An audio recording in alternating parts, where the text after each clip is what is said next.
Hello, good evening. How are you doing today? This is Carolyn Lang from carolynlang.com, and I wanted to talk to you today about objections, how to handle objections. One of the things that happens when you have a business, whether it be jewelry business, makeup business, any kind of business, even construction or those sorts of businesses, when you have a business, people are going to say no. So how do you handle that? I mean, we've been taught, we've heard that it's your job just to offer something to them, offer the opportunity, just like the waitress offers a second cup of coffee or the waitress offers you pie.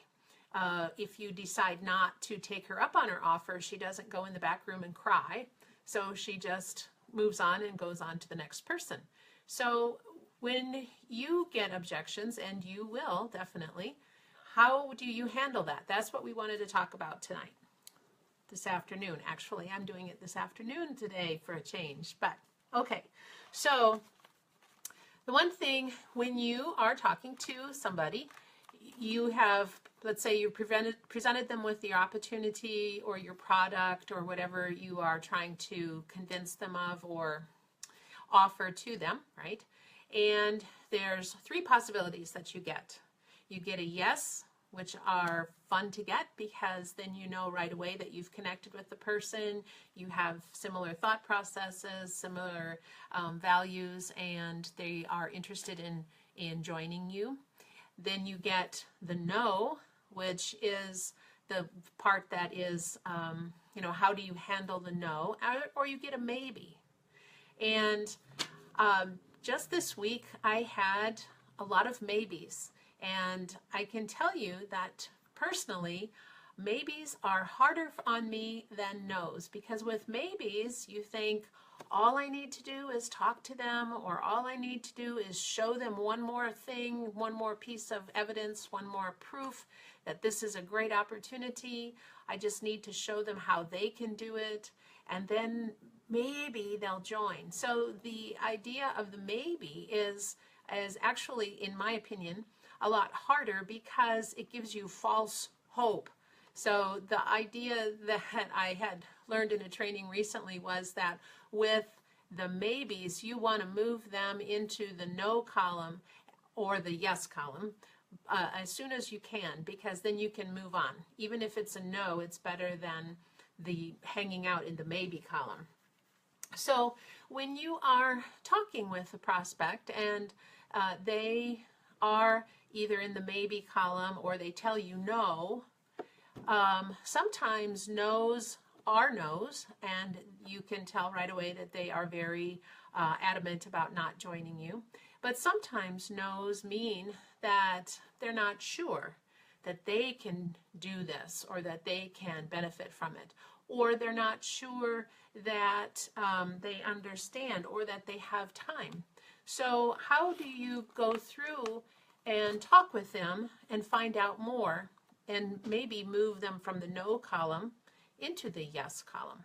So the first thing is, when they say no, is really acknowledge and hear them, and it's okay for getting a no. And you can actually go for no. I mean, Eric Worre, I think it is, has or he's GoPro, sorry. But there's a book out there about going for no and saying, that you just keep going as you have customers or prospects or people that you're talking to. The more no's you get, the closer you are to a yes. So the no is not, you don't take it personally. The no is not anything to do with you. It is just that the other person has decided that they're not interested at this time. Like I said, this week I had a lot of maybes, and I was trying to reach this person. And when I, talked to them and I finally got a hold of them after they were missing for a while, I gave them permission to say no. I told them that if this is not at a good time for you, or it's not in your budget or whatever, that they seriously, I knew this person well enough to know that they were honest about that. And I, said, it's okay if it isn't a good timing for you. Just let me know one way or the other so I can move on. And then we'll discuss it in 6 months again. And they were relieved to know that I said that I wasn't going to lose a friend over whether they decided to join me or not. And so we moved on, and that was a good thing. But sometimes when they say no, you can kind of feel that they're testing the waters. They want to know more information.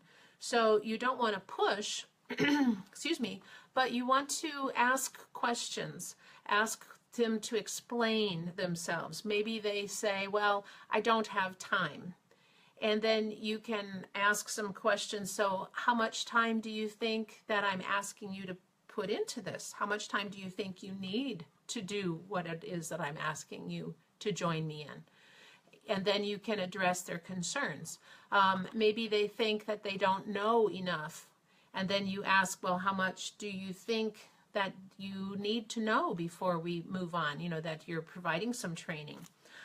Maybe they're worried about not having enough money, and then just asking, well, how much money do you think you need? Do you think that this is involving? Because maybe you didn't address it properly when you were giving them the presentation or explanation of what you're talking about.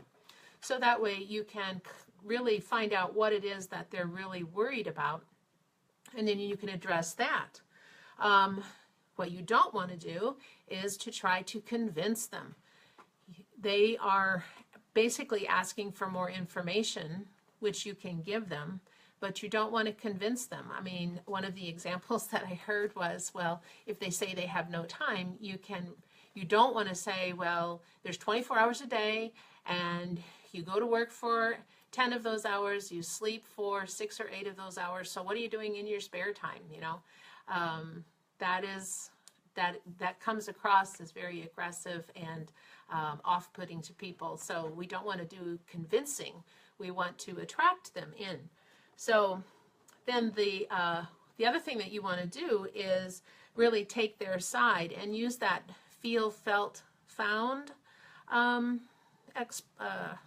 technique, where, okay, you say that they don't have any time. Well, you can say, oh, well, I really understand, you're working full time, you've got your children to take care of, you can't get supper done, and you've got activities to run to. I understand where you just don't have the time.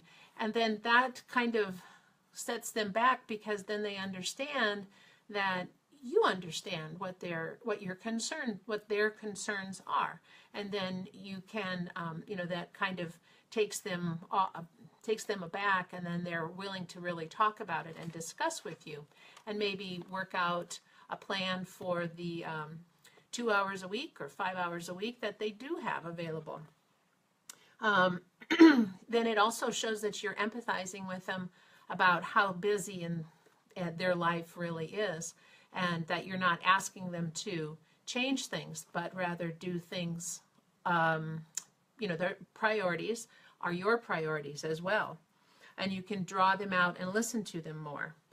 Then when you are done with that, they've responded to you, and then you just keep drawing them out and keep talking to them about their problems.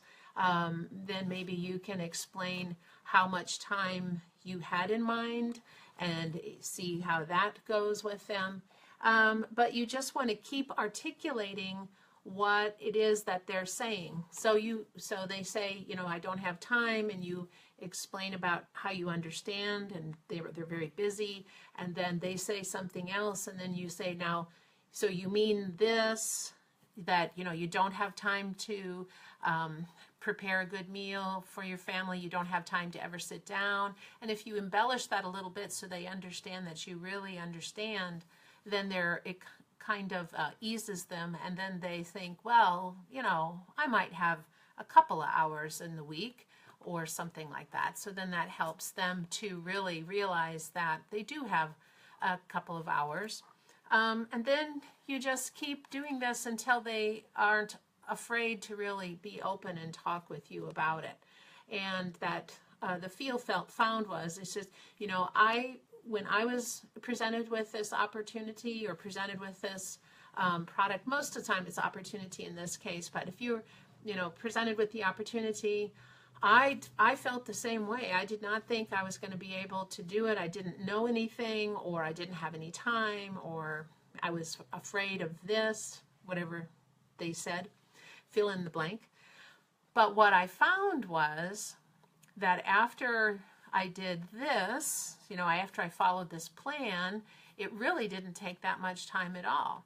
And so that way, you know, you're on the same side as your person that you're speaking with, so that they are comfortable enough and they know that you're not trying to be pushy or to box them in, because nobody likes that at all. They don't want to be gotten. They want to be helped, right? So the other closing line that you could use then is to really show that you understand by saying, well, if I could show you a way that you could succeed in this business by doing this, and then you could avoid whatever their concern is or avoid the circumstance that they're really worried about, would you take a brief look? So if I could show you a way that you could be successful without taking up too much of your time, would you be willing to take a look? Would you be open to taking a look? And that really kind of eases their concerns and their feelings of being gotten or chased, and that way they'll be more willing to just take a look and then truly evaluate. So that concludes what I was saying. So remember to empathize with them, the feel, felt, found, defining the objections that they do have, never convince, and then the, if I could prove to you that you could be successful by avoiding whatever the concern was, would you be open to taking a look? So I hope that helps you.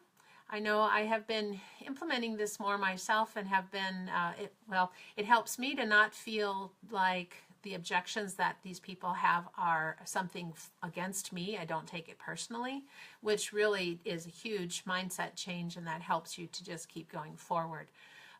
But it also is able then to teach people the right way too, because you're setting an example of how they should be talking to people that they might be interested in if they want to be building a business themselves. So I hope that helps, and you have a great Friday and the rest of your evening and a great weekend.